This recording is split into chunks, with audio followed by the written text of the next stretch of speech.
Welcome and thank you for joining me for day 31 of Bible in a Year New International Version. This will actually mark the end of our first month together, and I look forward to seeing you for the rest of the year. Today we'll be going over Leviticus 14 and Leviticus 15. Leviticus 14. The Lord said to Moses, "These are the regulations for the diseased person at the time of his ceremonial cleansing, when he is brought to the priest. The priest is to go outside the camp and examine him. If the person has been healed of his infectious skin disease, the priest shall order that 2 live clean birds and some cedar wood, scarlet yarn, and hyssop be brought for the one to be cleansed. Then the priest shall order that one of the birds be killed over fresh water in a clay pot. He is then to take the live bird and dip it, together with the cedar wood, the scarlet yarn, and the hyssop, into the blood of the bird that was killed over the fresh water.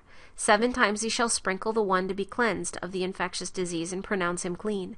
Then he is to release the live bird in the open fields. The person to be cleansed must wash his clothes, shave off all his hair, and bathe with water. Then he will be ceremonially clean. After this he may come into the camp, but he must stay outside his tent for 7 days. On the 7th day he must shave off all his hair. He must shave his head, his beard, his eyebrows, and the rest of his hair.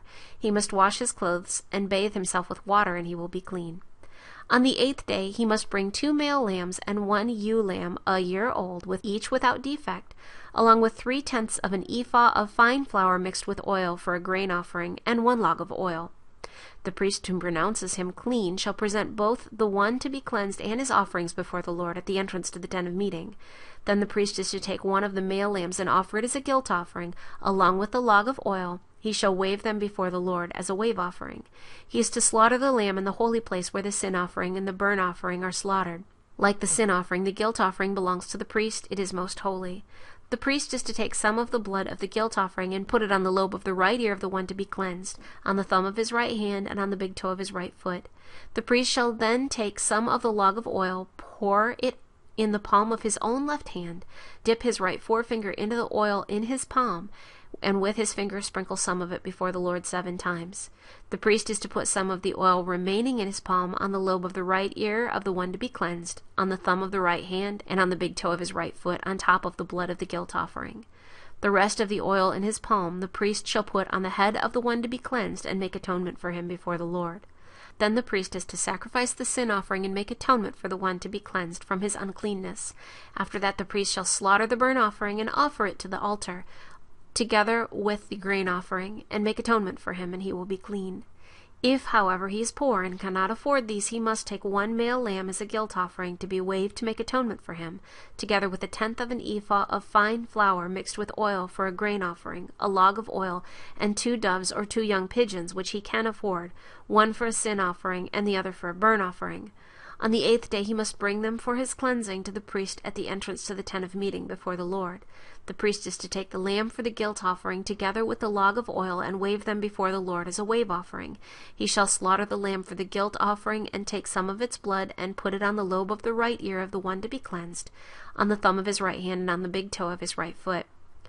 The priest is to pour some of the oil into the palm of his own left hand, and with his right forefinger sprinkle some of the oil from his palm 7 times before the Lord. Some of the oil in his palm he is to put on the same places he put the blood of the guilt offering, on the lobe of the right ear of the one to be cleansed, on the thumb of his right hand, and on the big toe of his right foot.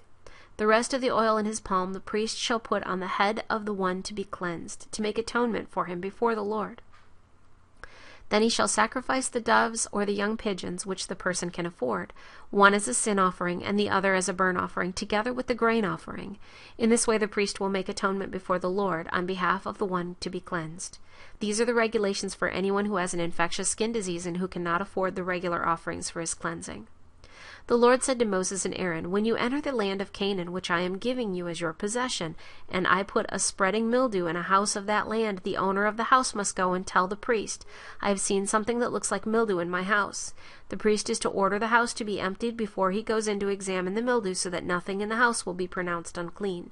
After this the priest is to go in and inspect the house. He is to examine the mildew on the walls And if it has a greenish or reddish depressions that appear to be deep, and if it has greenish or reddish depressions that appear to be deeper than the surface of the wall, the priest shall go out the doorway of the house and close it up for 7 days. On the 7th day the priest shall return to inspect the house.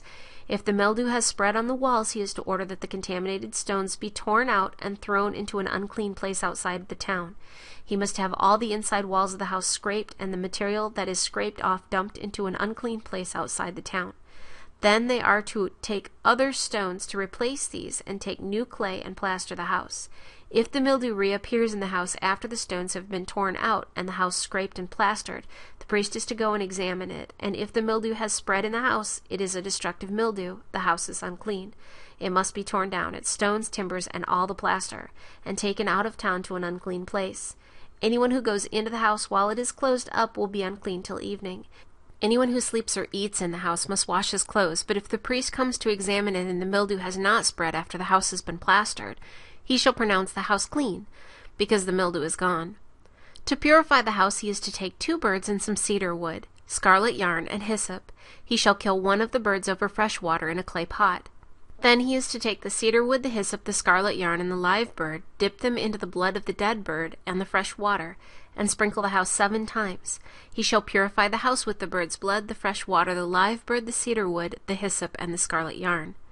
Then he is to release the live bird in the open fields outside the town. In this way he will make atonement for the house, and it will be clean. These are the regulations for any infectious skin disease, for an itch, for mildew in clothing or in a house, and for a swelling, a rash, or a bright spot, to determine when something is clean or unclean. These are the regulations for infectious diseases in mildew. Leviticus 15.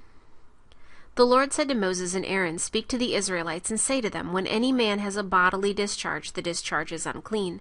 Whether it continues flowing from his body or is blocked, it will make him unclean. This is how his discharge will bring about uncleanness. Any bed the man with a discharge lies on will be unclean, and anything he sits on will be unclean. Anyone who touches his bed must wash his clothes and bathe with water, and he will be unclean till evening. Whoever sits on anything that the man with a discharge sat on must wash his clothes and bathe with water, and he will be unclean till evening. Whoever touches the man who has a discharge must wash his clothes and bathe with water, and he will be unclean till evening. If the man with the discharge spits on someone who is clean, that person must wash his clothes and bathe with water, and he will be unclean till evening. Everything the man sits on when riding will be unclean, and whoever touches any of the things that were under him will be unclean till evening. Whoever picks up those things must wash his clothes and bathe with water, and he will be unclean till evening. Anyone the man with a discharge touches without rinsing his hands with water must wash his clothes and bathe with water, and he will be unclean till evening. A clay pot that the man touches must be broken, and any wooden article is to be rinsed with water. When a man is cleansed from his discharge, he is to count off 7 days for his ceremonial cleansing. He must wash his clothes and bathe himself with fresh water, and he will be clean. On the 8th day he must take 2 doves or 2 young pigeons, and come before the Lord to the entrance to the tent of meeting, and give them to the priest. The priest is to sacrifice them, the one for a sin offering, and the other for a burnt offering. In this way he will make atonement before the Lord for the man because of his discharge. When a man has an emission of semen, he must bathe his whole body with water, and he will be unclean till evening. Any clothing or leather that has semen on it must be washed with water, and it will be unclean till evening. When a man lies with a woman and there is an emission of semen, both must bathe with water, and they will be unclean till evening. When a woman has her regular flow of blood, the impurity of her monthly period will last 7 days, and anyone who touches her will be unclean till evening. Anything she lies on during her period will be unclean, and anything she sits on will be unclean. Whoever touches her bed must wash his clothes and bathe with water, and he will be unclean till evening. Whoever touches anything she sits on must wash his clothes and bathe with water, and he will be unclean till evening. Whether it is the bed or anything she was sitting on, when anyone touches it, he will be unclean till evening.